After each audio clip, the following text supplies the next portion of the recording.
Ang trip niya. Dito daw kami sa bukid magkape. My God, ang init.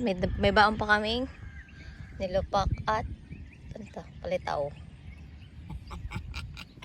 Trip lang yan. Tapos ng trip niya. Tingnan niyo naman ang ano niya. Background.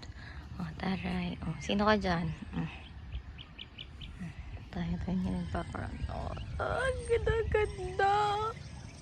Tapos ayun yung araw. Tapos ayun yung karsada. Maganda ko na yan na eh. Layo na. Yung bahay ni Alan. Layo namin, oh. Ang paggawa ng bahay nila talaga.